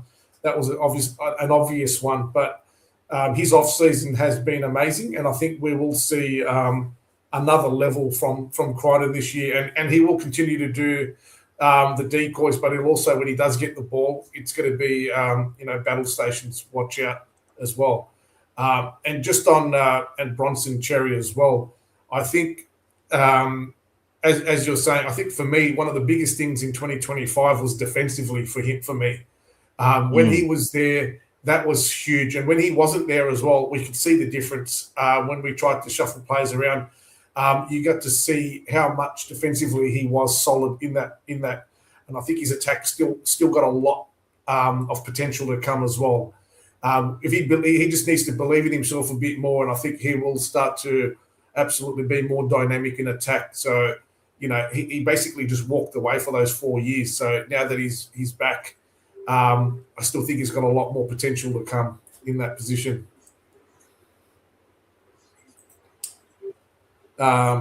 Eels and Bunnies games, they were out of control, mate. They were absolutely off the charts, those games. Super exciting. And obviously, that Eels game when when Lockie scored as well, I don't think you would have heard a louder roar than when that happened. It was exhilarating, but great times, and mate, I think we can beat those records this year. If we get off to a good start to the year and we've got some good weather, mate, I think anything's possible with our crowds this year. Kangaroo Killer. Yep. We've got a new member. New member alert. Trish Pettiford. Welcome. Thank you so much, Trish. Welcome. Welcome, Trish. Made our day. Beautiful. Thank you so much for joining the group. Come say hello. Go follow the Dogfather on Facebook. Join this competition. You can win a shirt for yourself or a family member or whatever. But great to meet you, and come say hello anytime and on our live podcast. And another thing, guys, in the week before Las Vegas, I'm just going to say it to make sure I do it. We're probably going to go live most nights during the week just to get the excitement happening. Gas has suggested that again. A lot of the stuff that we do on this show comes from suggestions from great people like Dave and Dee and Timmy and Gas and Pete and just the other Pete as well who has stuff. We also have Joby, Brad who joined the Dogfather, joined the channel as well. Who was that? Joby as well. Yep, me and Joby talk all the time about a lot of different things, and he always has good suggestions. Really balanced person, and huge fan of the dog. So we're a community, and it really I appreciate the support of becoming a member. I like this one. Yeah, so Kaywin Patterson, they brought him across from the Warriors because he was the hooker in their the first year they won the Harold Matthews Cup. The year they beat us in the prelim that year. We should have won. We were undefeated, I think, through the season. Lost in the prelim final to the Warriors, who, for them to even make the final series, so many things had to align. So many stars had to align for that to happen, and they had so many comeback wins after I think they lost their first 5 or 6 games or something, and they only played like 10 or 11. So they just scraped in, and he was the hooker. And we actually let some players go from our system that have actually gone to the Dragons and are doing pretty well. So, some really good player. There's another young guy that we've got that played in some of the Ron Massey as well. I think he's playing on the wing, but he was a halfback at the Roosters, and he's another one who they had a big rap on. So, look, the Ron Massey Cup isn't like for just the players that aren't going to play NRL. It's a place where they're sending a lot of the young kids that are really young, and you've got like 18 and 19-year-olds and sometimes 17-year-olds playing against Jared Hayne and Dylan Napper and and all these hardheads from the NRL who have played 250 games, and Michael Jennings and that. I've said it a fair bit. But so, look, they've got another couple of good kids as well that were from the hooker position. So I'll be interested to see if Kaywin through the trials. I think there's another trial game this weekend. And we'll put details of that on All Things Bulldogs, on the Dogfather page, everywhere, when those trials are going to happen for Harold Matson for SG Ball. I think Kaywin may even be in the SG Ball side, unless he's now in Jersey Flag. I'm not sure. But, I love talking about the youngsters coming through, and good shout out. And another great contribution from you, Kangaroo Killer. Yeah, that's it, Mikey Nessa. That's him.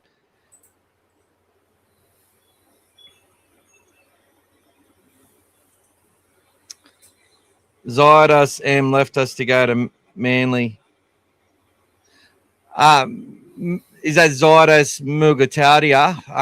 He played at Manly last year, and Larry has gone to South Sydney this year. So Larry was playing Ron Massey Cup and played a few games in New South Wales Cup last year as well. And I like Big Larry. Just on a side note, for anyone who was wondering what happened at the last Ashes Test match in Kawaja's last game, yes, I was the guilty party standing there behind Mark Waugh with the logo, with the banner. So for all of those who are asking, that was me, unfortunately, standing there waving the banner, showing the Bulldogs at the Test match after the game, and right behind Bulldog Mark Waugh's head in the ceremonies. But I was the guilty party. Thank you very much. That was me. I just read your private chat then, Gas. I didn't see it till then. It's all right, mate. But good, good effort. Good effort. So Gas got a lot of attention, a lot of groups, a lot of pages sharing his photo behind Mark Waugh as the random Bulldogs guy. And look, guys, we might actually do that as well. I think this was another Gas idea, but we're throwing a lot of ideas out there and got a lot of things running. But we might even, start something where if you've got where your Bulldogs, if you're going somewhere like to whether it's a basketball game or an A-League game or an AFL game, whatever it is, where your NRL Bulldog stuff and take a photo there, get someone to take a photo or take a selfie or whatever, or if you can get onto the footage somehow, even better, and post it to our pages and to our groups, send it through to us, and instead of having the random South fan, we'll have the random Bulldogs fans everywhere. So let's get it going, guys. Let's keep it Bulldogs going. Fan. Random Doggies fan. Who's your daddy is on there now, asking where Mitch Woods will play and will Gus finally bite the bullet and shock Burton? I don't know. Take a deep breath, Michael.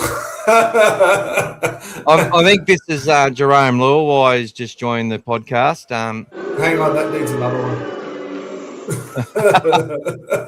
No, nice question. You might for us to answer that, you may need to pay for a super chat. No, it's all good. Look, Mitch will play wherever he's the team's best suited. This is how it works with the Bulldogs.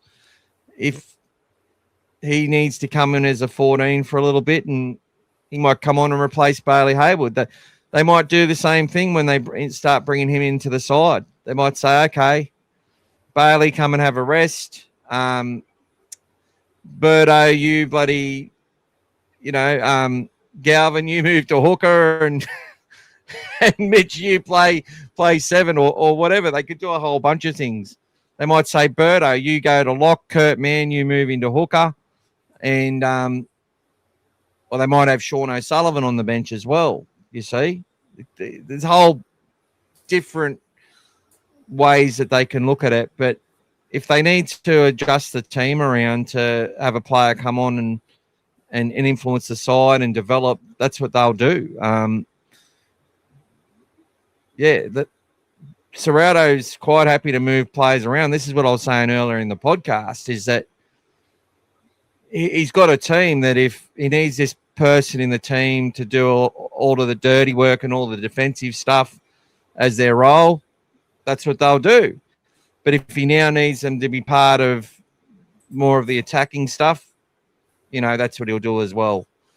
It's I'm just seeing some strategies there that come from some of the great coaches in some other sports as well. I think Serrato's done a lot of research on his coaching, and I think Serrato won't be the best coach that he can be.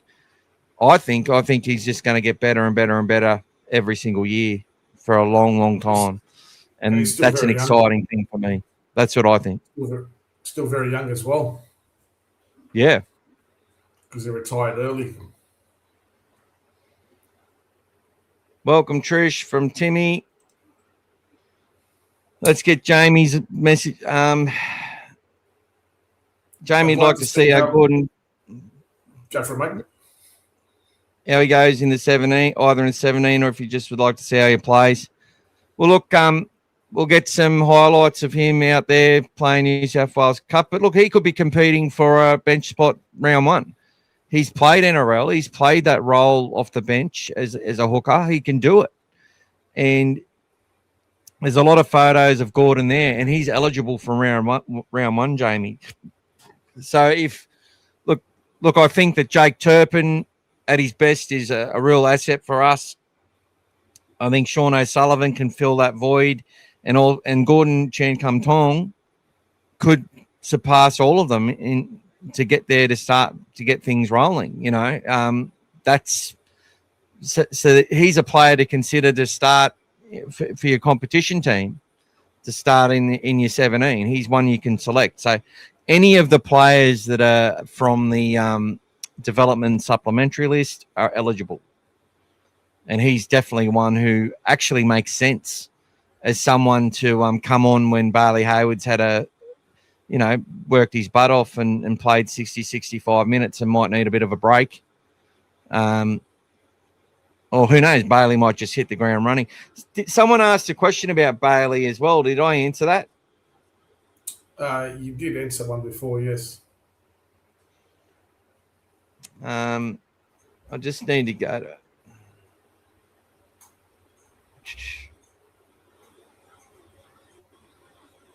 Heinze said he hopes Jack Underhill gets a crack. So do I, mate. And I think he's got the work ethic to make it happen. You did answer one on Bailey. We had a chat about that already. Yeah. How is he training? Kangaroo Killer was asking about him as well. Hoping that he can lock up the number 9 jersey long term. Will we get different jersey variations this year with the new logo? Welcome, Devon Guest 4954. Well, yeah, definitely. I think there'll be I think they'll have we've got these jerseys with the names on the back of them are definitely a different jersey. They're especially for Vegas. I'm not sure if there's any celebrations coming up, but I'm sure we'll have an Indigenous round jersey. We'll have may have an Anzac round jersey. So yeah, there could be a couple more that we have. They always like to do that, Devon, and there's a lot of supporters that always like to buy them as well. So it's especially the ones that are limited edition. So yeah, there's quite a few big collections going on out there in the jersey world. So Timmy's giving us an update on the cricket. Sydney Thunder won last night. Obviously, probably finished last, and Dave Warner was ruled out. He copped an injury in the last match when he got hit above the knee roll, and the Sixers might play some finals. They weren't helped the other day with the losing that game to wet weather, but there is a Friday. I think there's a local derby, the Sydney Bash at the SCG, weather permitting. The Sixers and the Thunder, so that'll be exciting. All righty. Oh, look, biggest grub in the game of rugby league. Jacob Preston. No, he's the biggest animal. You don't even know that he's an animal yet. Biggest grub, I don't know. There's a lot of grubs out there. There's quite a few.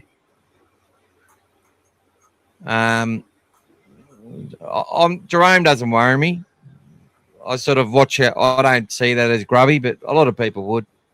I can understand why you call him a grub. He's all right. I think he's a good human, which is what matters. He's a better person off the field.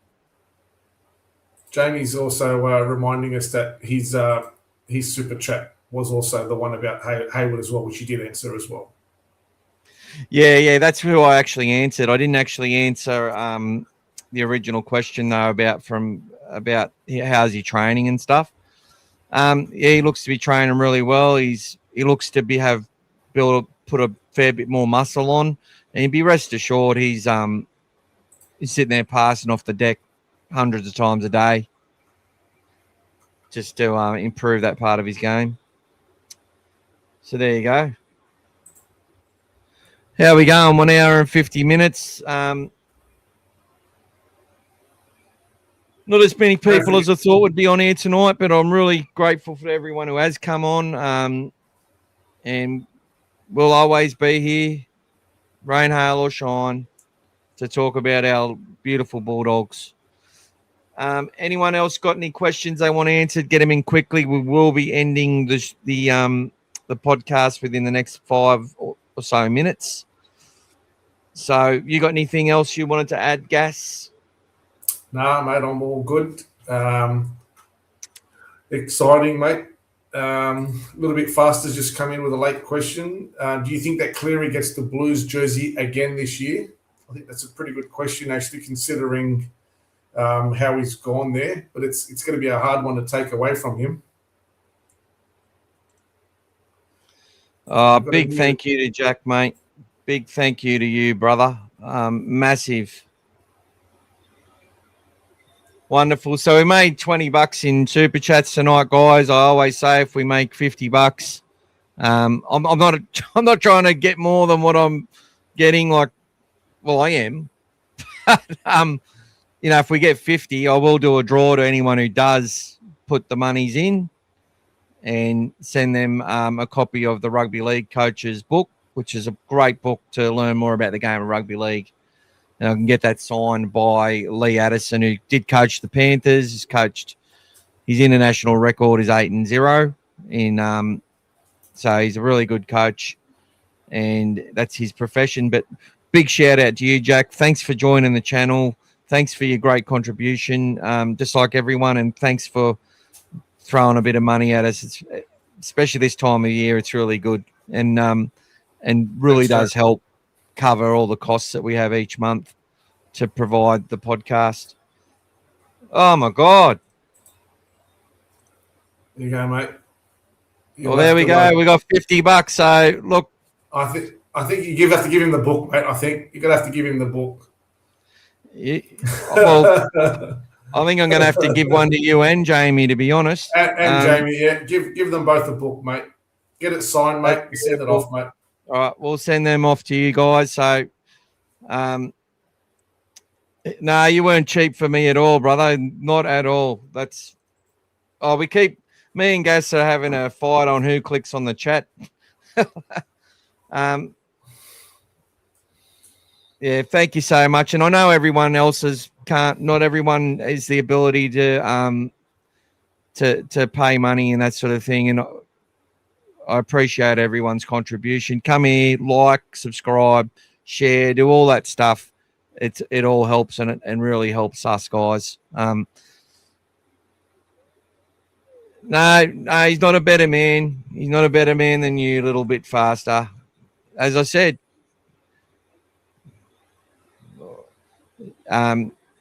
some people have to spend their money on other things, and some people have the ability to pay for what they love. That's just the way it is. And much appreciated, guys. I'm actually blown away a little bit. Really blown away by that. So well done. Good on you, Jack. Thank you. And good on you, Jamie. I can't forget you, because you've been providing super chats every single week for a long time now, which is much appreciated.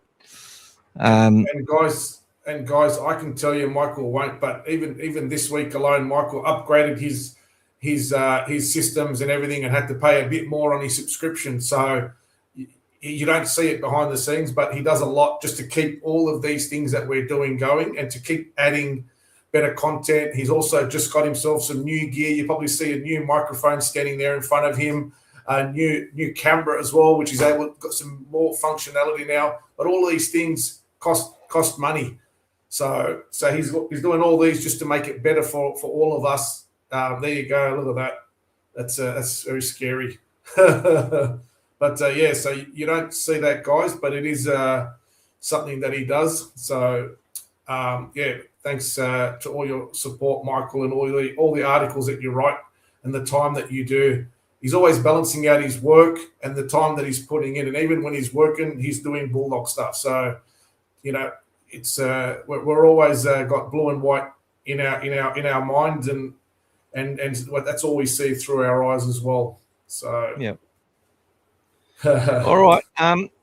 So what I'll get you to do, if Jack and Jamie, Jack, if you want to add me on Facebook as a Facebook friend or something like that, so I can get your address, that'd be great. Same with you, Jamie. If you want to give me that address, let me just send me that through. I'll actually reach out to Jamie on chat. And thank you to Jason as well, who on his other account is a member of the channel, playing with the Dogfather, and the Dogfather actually went and paid him a visit on New Year's Eve and had a bourbon with him. So even better. I won't promise that to everyone, but I do owe a couple of people a phone call, which is part of the deal. So there you go. Oh, I can't believe it. That's amazing. Thanks for your support, guys. There you go. And be ready in a few minutes. Countdown number 46 will be live. So keep an eye on that on All Things Bulldogs as well. And you would have seen my page, Don't Break Defence, has got a new logo now as well. So there it is there if you haven't seen it. Oh, beautiful. I love it, mate. And we'll get that on our stuff as well. Yeah. So it's all right, guys. Reach out, say hello. 46 days to go. That's it. 46. That's it. Add me on Facebook. I'll reach out to you, Jack, or I'll go hunting for you. And we'll get some stuff out to you guys. How many times have the Bulldogs won by 46 points? Guess we'll probably find out. We'll find out, mate. Let's go. Funnily enough, it was 46 times. Eventually, at some point in history, we would have won by 46 points 46 times. May not be yet, but we will do it. All right, that's a wrap, everyone. Thank you so much. Once again, big thanks to everyone who's joined the channel. Said hello. We've got Michael Jeffrey, or you can add me as the Dogfather. Follow the page, and I can message you there. I think you've already done that, so I'll hit you up. Join All Things Bulldogs Facebook group as well, and we'll talk to you there as well. The other thing, if you have put in your, I don't know, when you go and put your entry in, you can put your address and everything in the comment there when you put entry on that form in. Thanks, James. I'll reach out to you so I can send you one as well, brother. All right. That's a wrap, everyone. Great job, everyone. Thanks, guys. Important messages from some of our Bulldogs players. Go the Dogs. All Things Bulldogs, mate. All Things Bulldogs, YouTube, Yeah. Tuesday night. That's it. Every week, mate. All Things Bulldogs. Big shout out. Up the doggies. Every Tuesday night we do a podcast, mate. Our biggest supporters, mate. Things Bulldogs. Yeah. Josh.